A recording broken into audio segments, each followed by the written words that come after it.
brave Canadian woman who joined the military and was near death, and they decided to transport her from Montreal to Toronto in a van with an Uber driver because they didn't want to spend the resources on an ambulance. She's incredibly fit, incredibly intelligent, and she shows up for basic training. But somewhere on the flight, well, she starts getting incredibly sick and feverish to the point where she's passing out and puking. And on like day 2 of this basic training course, she asks if she can go to the medic. Well, the instructor says, no, this is not a recruit who doesn't know what's going on. She's had some nursing training. She's like, no, I need to go. Like, I have a fever, I am puking. I think there's something really wrong with me. They tell her no, and because it's this culture of basic training, she just sits and essentially passes out on the table. Eventually, the other course mates say, we're going to call 911 if you don't do anything. She gets taken to the hospital hours and hours later, and they don't really do anything. And so then they evacuate her to a bigger city hospital where it's found out she has meningitis and she's near death. But they can't do anything at that hospital, so they got to take her to the Toronto hospital that has the best surgeon and specialist for this.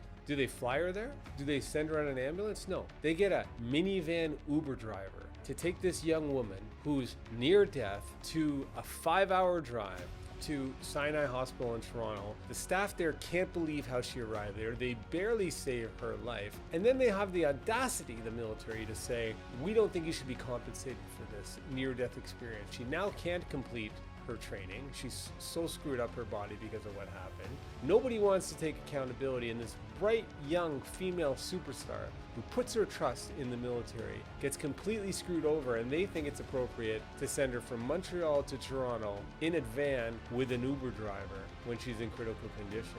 I'll let you know how this case goes out, but I can't wait to get this claim issued and hold the responsible parties accountable for what they did to her.